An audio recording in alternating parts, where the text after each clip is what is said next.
Zdravljeni, z vami sem Vinka Gantar in veste, včeraj zvečer smo gledali film Seznam želja. To je zgodba o dveh moških, ki pristaneta v isti bolniški sobi in diagnoza je slaba in na koncu dobita diagnozo, da je verjetno pred njima zadnje leto življenja. In potem naredita seznam želja. Kaj želiš narediti v življenju, tisto seznam želja pred smrtjo.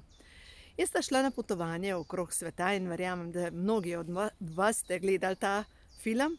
In tisto, kar mi je pa tisto, sem rekla, vidiš, koliko pa je pa to lepo povedan.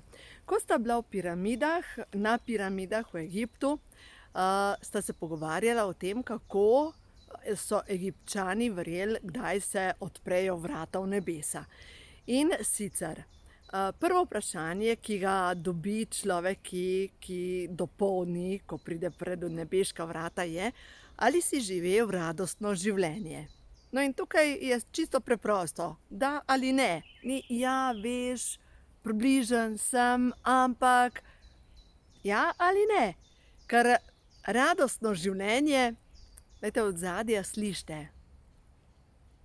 Vsake toliko časa se oglaša ptiček in ptice živijo, no, radostno življenje. To je dejstvo.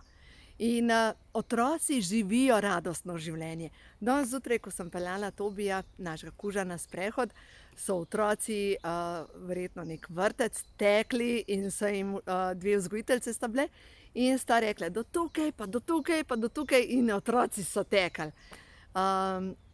In to je radostno življenje. No in drugo vprašanje pa je, ali si svojim življenjem prinašal radost drugim ljudem. Ni važno, kaj delamo v življenju, ni važen poklic. Ali si čistilka, ali si direktor, vsak izmed nas lahko prinaša radost življenje drugih ljudi ali pa trpljenje. Vsak izmed nas lahko nekaj dobrega naredi, vsak izmed nas pač nekaj dela v življenju. In ni pomembno, koliko pomembno je to delo v očeh drugih ljudi, ampak s tem svojim življenjem prinašaš radost. In to je pa naravnanost. To je pa nekaj, kar imaš ali pa nimaš v srcu. Radost. In radost je tista energija, ki te dela živo, ki te dela mladostno, sijočo, živo. To je tisto. No, zdaj pa naslednja stvar pa, tisto, kar nam poveča radost ali pa manjša, so pa seveda pol odnosi. Ker rečemo, ja, ampak jaz bi, ampak imam nekoga, ki mi kri pije. To so pa zdaj življenjske šole. In te življenjske šole so karmične vezi.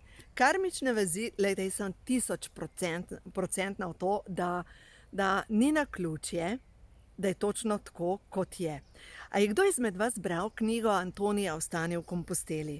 To je slovenski avtor in to knjigo mi je dal ata in on res bere knjige. Je rekel, veš, koliko je to dobra knjiga, ker govori o tem, o kaminu, ki opisuje kraje. Veš, kako je to doživeto napisan. Jaz začnem brati in ja, seveda so doživeto napisani vsi tisti kraji, ampak tisto, kar je mene pritegnilo v tej zgodbi, je zgodba, ki poteka vzporedno. In da vam samo na hitro povem, kako gre ta zgodba.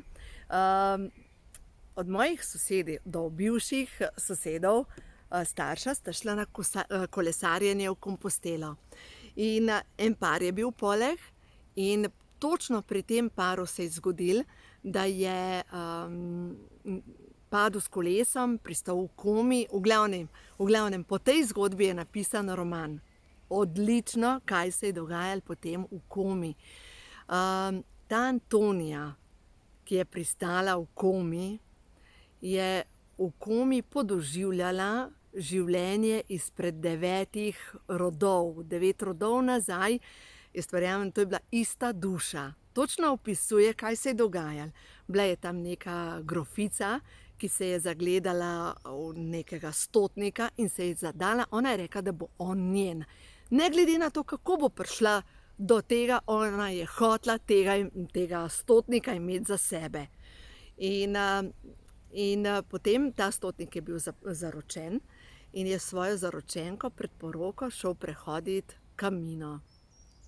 In ko sta bila na pol poti, je ona poslala svojo gardo, naj ubije to njegovo zaročenko, zato da bo on svoboden. In dala je, v bistvu on je pa zaščitil to svojo zaročenko in na koncu sta oba dva umrla. In v tistem trenutku se je pokazal sveti Jakob in je rekel tako: ti grofica, 9 tvojih rodov bo prekleto in 9 tvojih rodov ne bo nobena ženska več srečna. In dejansko se je potem ona odselila, imela eno hčerko, ta ena hčerka je imela eno hčerko in tako naprej, 9 rodov. In 9 rodov se zaključi tukaj v Sloveniji. Potem je šla v Kompostelo, tam padla s kolesom in ta zdravnik, ki jo je zdravil, je bil duša tega stotnika in sta se zaljubila in je ostala v Komposteli. No in zdaj poglejte, ti rodovi, ti naši odnosi, ki rečeš, kaj jaz delam s tem človekom, pa s tem človekom ne pridem skupaj, s tem človekom nama nič ne gre. Kaj pa, če so to vezi, ki se poznamo, s katerimi se poznamo leta in leta? Leta z nekom te potegne skupaj, ali pa z nekom, zadnjič sem govorila z eno gospo, je rekla, veš, ampak ena od sorodnic nikakor ne prideva skupaj, nikakor, ona je ljubosumna na mene. In dejansko so pogruntali, da je bila v enem od prejšnjih življenj točno ta oseba kriva za njeno smrt. Zaradi ljubosumnosti se je odločila, da bo naredila vse, da jo pošlje v smrt. In seveda sta se mogla v tem življenju najti, zaradi tega, da bosta to predelali oziroma da ona odpusti tej svoji sorodnici in da gre svobodno naprej. Zdaj, kaj se je prišla njena duša učiti v to življenje, je absolutno poslušati svoje srce, svoje vodstvo, svojo intuicijo, samo sebe, nikogar druga. Vsi govorijo, veš, pa bi morala to narediti, pa ne tega, pa dej to, pa dej tako, pa dej tako. In bolj, ko posluša vse okrog sebe, bolj je zmedena. No, zdaj vam pa povem še eno zgodbo iz svojega življenja.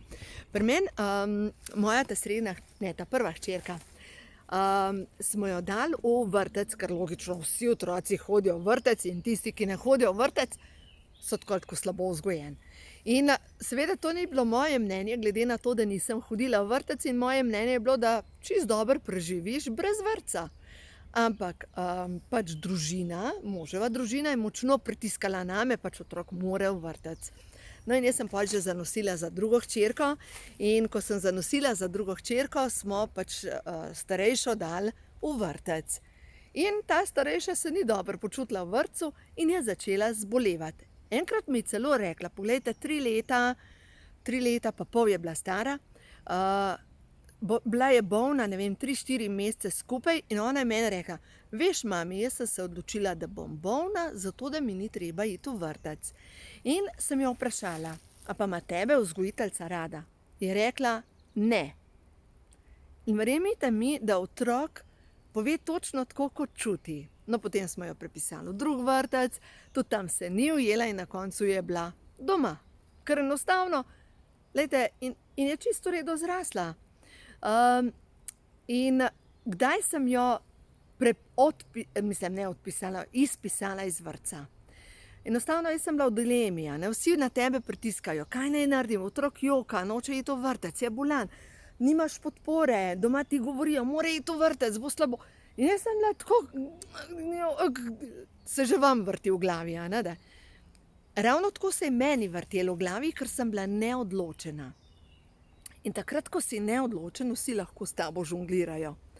In enkrat sem bila na enem predavanju pri podjetju Neolife in predavala je gospa Ana Marija Ricardi. In na tem predavanju je ona govorila, glejte, ni pomembno, kako ste, ampak odločite se. In za to svojo odločitvijo stojite in takrat se bo vse zgodilo. In takrat se z bivšim možem peljeva iz Ljubljane in mu na pol poti rečem, jaz sem se odločila. Sara gre iz vrtca. Jutri jo izpišem. In od takrat naprej, ko sem jo izpisala, nihče ni več žongliral z mano, ker jaz sem se odločila. In ko sem sprejela odločitev, vse se je izpeljalo, vse je bilo dobro, ona je bila prezgodaj rojena, nedonošenček in je rabila drugačen čas. In to je zdaj odraslo dekle in je samostojna in je tisto samozavest je rabila točno tisto leto, je rabila za zgraditi svojo samozavest. Glejte, samo sebe je treba poslušati, zato ker imamo svoje vodstvo, ker imamo svoje vodnike, ker nam govorijo, naredi to, ne tega. In potem se oglasi, tle gor v glav nekaj pa reče, ne. In potem še nekdo ti reče, ne. In potem zmrzneš in nič ne narediš. Zato, glejte, vodnike imamo, poslušajte jih. Zadosti je včasih, da greste v gozd in samo poslušate. Poslušate to melodijo gozda in skozi to melodijo gozda boste zvedeli vse odgovore, ki jih vi rabite ta trenutek. In potem sledite temu. In če ne sledite temu, kaj vas začne boleti? Kolena, kolki, noge, ker je to premik naprej. Zato naredite to in boste videli, marsikatera zdravstvena težava potem odide. Tako da poslušajte se.